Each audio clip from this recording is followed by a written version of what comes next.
चलिए डिस्कस करते हैं आज के 10 एमसीक्यूज जो कि यूपीएससी और गवर्नमेंट एग्जाम्स के लिए काफ़ी इंपॉर्टेंट हैं। नमस्कार, मैं हूं Abhay Singh, current affairs for exam से। निम्नलिखित में से कौन सा अधिनियम भारत में खनिकों के स्वास्थ्य, सुरक्षा और कल्याण को विनियमित करता है? आपके ऑप्शंस हैं खान अधिनियम, कोयला अधिनियम, श्रम संहिता या कारखाना अधिनियम। इसका सही जवाब है फ्रेंड्स खान अधिनियम, माइंस एक्ट। दोस्तों, हर साल मई 4 को कोल माइनस डे ऑब्जर्व किया जाता है। भारत ने इसको ऑफिशियली 2017 में national coal minus day declare किया है। 4 मई 1907 को भारत का पहला अंडरग्राउंड कोल माइन इनॉग्रेट किया गया था। कहां पर? तो वो किया गया था रानीगंज में। और आज भी कोल जो है वो भारत की 70% से ज्यादा इलेक्ट्रिसिटी प्रोड्यूस करता है। ये आप याद रखिएगा। और भारत दुनिया का दूसरा सबसे बड़ा कोल प्रोड्यूसर है और कंज्यूमर भी है।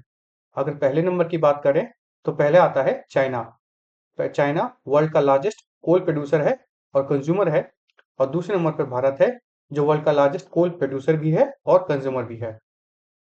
मेजर स्टेट कोल प्रोड्यूसिंग की बात करें तो ओडिशा, झारखंड, वेस्ट बंगाल और छत्तीसगढ़ यह कोल बेल्ट के कोर रीजन्स हैं।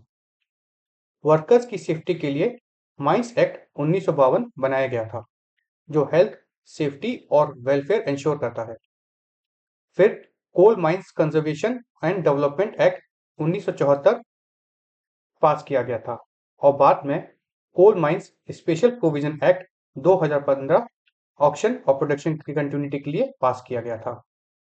लेकिन दोस्तों, माइनिंग में बहुत हजार्ड भी होते हैं, जैसे कि मीथेन गैस का एक्सप्लोजन होना, माइन कोलैप्स हो जाना, फ्लडिंग होना पानी की, और कोल वर्कर्स न्यूमोकॉसिस मतलब ब्लैक लंग डिजीज होना, जो कोल डस्ट इनहेल करने से होता है।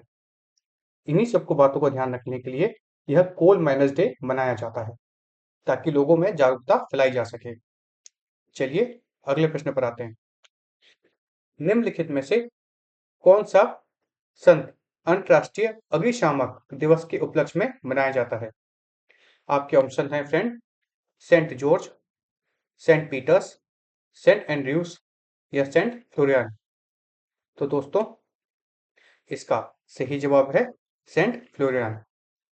दोस्तों, हर साल 4 मई को इंटरनेशनल फायर फाइटर डे मनाया जाता है। इसका ओरिजिन हुआ था फ्रेंड्स लिंटन वाइल्ड फायर, जो कि ऑस्ट्रेलिया में हुई थी 1998 में, जिसमें 5 फायर फाइटर्स शहीद हो गए थे। और यह डेट कोइंसाइड करता है feast day of Saint Florian के साथ, जो फायर फाइटर्स के पेट्रोन सेंट माने जाते हैं। इसका सिंबल है ब्लू और रेड रिबन, जो कि आपको फोटो में दिखाई दे रहा है। रेड फायर को रिप्रेजेंट करता है और ब्लू वाटर को। अब 2026 की बात करें तो 2026 इंटरनेशनल फायर फाइटर डे का थीम है प्रोटेक्ट द प्रोटेक्टर, मतलब फायर फाइटर की मेंटल हेल्थ और सेफ्टी पर फोकस करना। फ्रेंड्स, फायर तीन कारण जो होता है, 3 कारणों से मैक्सिमम चलती रहती है: हीट, फ्यूल और ऑक्सीजन, जिसे हम फायर ट्रायंगल भी कहते हैं। और इनमें से एक भी हटा दिया जाए तो फायर बुझ जाती है। चलिए अगले प्रश्न पर आते हैं। निम्नलिखित में से कौन सा रॉकेट 800 टन थ्रस्ट क्षमता वाले RD-171 MV इंजन का उपयोग करता है? आपके ऑप्शन हैं फ्रेंड अंगारा A5, सोयूज 5, प्रोटॉन M या फैल्कॉन 9। इसका सही जवाब है फ्रेंड्स सोयूज 5। दोस्तों, रशिया ने नया रॉकेट लॉन्च किया है सोयूज 5, और इसे हाल ही में अप्रैल में लॉन्च किया गया है। इसकी जो मेडल लॉन्च हुआ है वो हुआ है बाइकनौर कॉस्मोड्रोम से। इस रॉकेट की सबसे पावरफुल चीज है इसका RD-171 MV इंजन, जो 800 टन तक का थ्रस्ट जनरेट करता है, जो कि वर्ल्ड का most powerful liquid fuel engine माना जाता है। इसकी पेलोड कैपेसिटी है कि यह 17 टन तक का वेट लो अर्थ ऑर्बिट में पहुंचा सकता है। मतलब ये एक हैवी सैटेलाइट्स को भी लो अर्थ ऑर्बिट में पहुंचा सकता है। यह एक 2 स्टेज मीडियम लिफ्ट रॉकेट है, मतलब इसमें 2 स्टेजेस वाले फ्यूल होते हैं। इसे रशिया और कजाकिस्तान के जॉइंट एफर्ट से डेवलप किया गया है, बाइक्तरिक प्रोजेक्ट के अंतर्गत। चलिए अगले प्रश्न पर आते हैं। आपकी सुविधा के लिए मैंने पॉइंट्स वहां पे छोटे से डाटा में दिए भी हैं, ताकि आप लोग नोट कर सकें। निम्नलिखित में से किस देश के राष्ट्रपति मई 2026 में भारत की राजकीय यात्रा पर जाने वाले हैं? आपके ऑप्शंस हैं फ्रेंड, थाईलैंड, वियतनाम, इंडोनेशिया या मलेशिया। तो इसका सही जवाब है फ्रेंड्स, वियतनाम। दोस्तों, वियतनाम के राष्ट्रपति टो लैम भारत की यात्रा पर रहेंगे 5 मई से 7 मई तक, और यह मार्क करता है 10 साल of comprehensive strategic partnership Bharat और वियतनाम के बीच।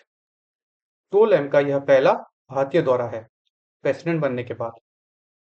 प्राइम मिनिस्टर मोदी के साथ उनकी बायलैटरल टॉक शेड्यूल्ड है, और साथ में हमारे देश की राष्ट्रपति प्रेसिडेंट द्रौपदी मुर्मू जी के साथ भी उनकी बायलैटरल टॉक शेड्यूल्ड है। वियतनाम भारत की एक्ट ईस्ट एड पॉलिसी का की पार्टनर है। चलिए अगले प्रश्न पर आते हैं। निम्नलिखित में से कौन सा मिशन भारत के मानव अंतरिक्ष उड़ान कार्यक्रम से संबंधित है? आपके ऑप्शन हैं फ्रेंड, आदित्य, चंद्रयान, गगनयान या शुक्रायन। अगर आप लोग करंट अफेयर्स फॉलो करते हैं तो आप लोग झट से इसका जवाब दे सकते हैं। फ्रेंड्स, इसका सही जवाब है गगनयान। अब हम क्यों पढ़ रहे हैं? क्योंकि इसरो ने अब अपने एस्ट्रोनॉट सिलेक्शन को एक्सपेंड कर रही है, और 2026 के सेकेंड बैच में सिविलियंस को भी इंक्लूड किया जाएगा। पहला बैच 2020 में सिलेक्ट हुआ था, और वो सिर्फ इंडियन एयरफोर्स के टेस्ट पायलट ही थे। लेकिन अब सिविलियंस को भी चांस मिलेगा। सेकेंड बैच में अप्रॉक्स 10 एस्ट्रोनॉट होंगे, जिसमें 6 मिलिट्री से होंगे और 4 सिविलियन से। और सिविलियन से जो होंगे वह स्टेम बैकग्राउंड से होंगे। अब आप पूछेंगे स्टेम का फुल फॉर्म क्या है? तो वो है साइंस, टेक्नोलॉजी, इंजीनियरिंग और मैथमेटिक्स, मतलब कि हाईली स्किल्ड प्रोफेशनल्स। चलिए अगले प्रश्न पर आते हैं। निम्नलिखित में से कौन सा संगठन अग्नि 6 मिसाइल कार्यक्रम के विकास के लिए जिम्मेदार है? आपके ऑप्शन हैं इसरो, डीआरडीओ, एचएएल या बीएआरसी। तो इसका सही जवाब है friends, DRDO, defence research and developmental organisation. दोस्तों, हाल ही में डीआरडीओ ने कंफर्म किया है कि वो टेक्निकली रेडी हैं अग्नि 6 मिसाइल डेवलप करने के लिए। यह बात खुद डीआरडीओ के chairman Shri V Sameer V Kamat ने कंफर्म की है। फ्रेंड्स, अग्नि 6 जो होगा वह एक आईसीबीएम होगा, मतलब इंटर कॉन्टिनेंटल बैलिस्टिक मिसाइल। मतलब यह मिसाइल दूसरे कॉन्टिनेंट में जाके अटैक कर सकेगा। इसकी रेंज 10,000 से 12,000 किलोमीटर तक की होगी। चलिए अगले प्रश्न पर आते हैं। 2026 में पाक स्टेट को तैरकर पार करने वाले सबसे कम उम्र के व्यक्ति कौन बने हैं? आपके ऑप्शन है फ्रेंड, ईशांक सिंह, मिहिर सेन, बुल्ला चौधरी या विधवाल खाड़े। तो इसका सही जवाब है फ्रेंड्स, ईशांक सिंह। दोस्तों, 7 साल के बच्चे ने हाल ही में एक हिस्ट्री क्रिएट की है, जिसका नाम है ईशांक सिंह। हाल ही में पाक स्टेट को ईशांक सिंह ने तैरकर क्रॉस किया है। पाक स्टेट भारत और श्रीलंका के बीच एक चैलेंजिंग ओपन सी रूट है। इसका डिस्टेंस लगभग 29 किलोमीटर के करीब करीब है। इसमें लगभग उनको 9 घंटे 50 मिनट तक लगे। चलिए अगले प्रश्न पर आते हैं। निम्नलिखित में से कौन सा समझौता न्यूजीलैंड में भारतीय निर्यात के लिए 100% शुल्क मुक्त पहुंच प्रदान करता है? आपके ऑप्शन हैं फ्रेंड, सीईपीए, सीईसीए, आरसीईपी या फिर एफटीए। तो इसका सही जवाब है फ्रेंड्स, एफटीए। दोस्तों, भारत और न्यूजीलैंड के बीच हाल ही में एफटीए साइन हुआ है, अर्थात फ्री ट्रेड एग्रीमेंट।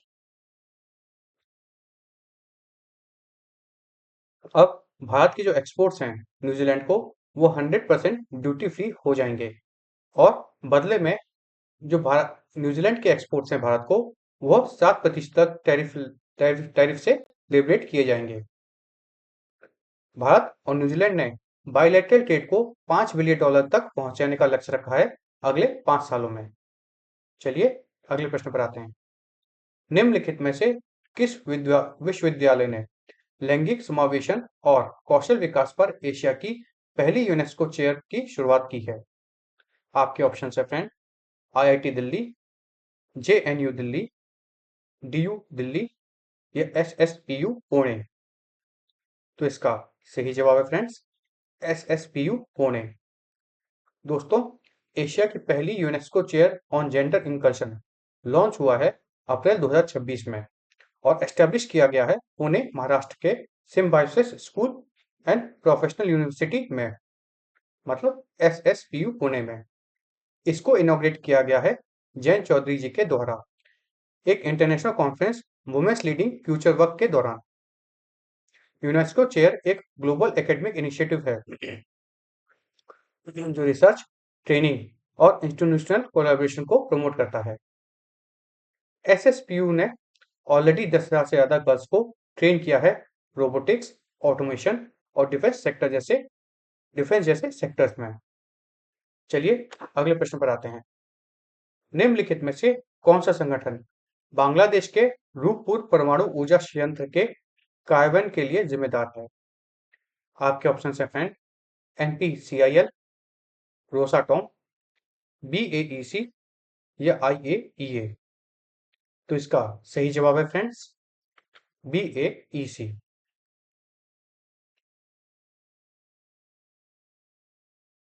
दोस्तों, बांग्लादेश के रूपापुर न्यूक्लियर पावर प्लांट अब न्यूक्लियर पावर जनरेशन के फाइनल स्टेज पर पहुंच गया है। यूरेनियम फ्यूल लोडिंग स्टार्ट हो चुका है यूनिट 1 के रिएक्टर में। अब यह फ्यूल लोडिंग क्या होता है फ्रेंड्स? तो यह लास्ट मेजर स्टेप होता है जिसके बाद कंट्रोल्ड न्यूक्लियर फिजन स्टार्ट होता है और इलेक्ट्रिसिटी जनरेट की जा सकती है। इस डेवलपमेंट के बाद बांग्लादेश बन जाएगा 33वां ऐसा देश जो न्यूक्लियर पावर जनरेट कर रहा है। चलिए अगले प्रश्न पर आते हैं। कल का प्रश्न देखते हैं। कल हमने आपसे पूछा था, निम्नलिखित में से किस संगठन ने भारत की पहली आधिकारिक फॉर्मूला 1 सिम रेसिंग चैंपियनशिप की मेजबानी के लिए साझेदारी की थी? आपके ऑप्शंस थे friend, Mumbai Falcon, Tata Motors, Mahindra racing या फिर जेके टायर। इसका सही जवाब था मुंबई फैल्कॉन्स। चलिए आप कल के लिए प्रश्न देखते हैं। कल के लिए हमारा आपसे प्रश्न है, निम्नलिखित में से कौन सा कानून लिव इन रिलेशनशिप में महिलाओं को सुरक्षा प्रदान करता है? DV act, IPC, IT act या पॉस्को? इसका जवाब आपको कमेंट सेक्शन में देना है फ्रेंड्स। और अगर आपको आज का सेशन फ्रूटफुल और इन्फॉर्मेटिव लगा तो लाइक शेयर सब्सक्राइब अवश्य कीजिएगा। धन्यवाद। जय हिंद, जय भारत।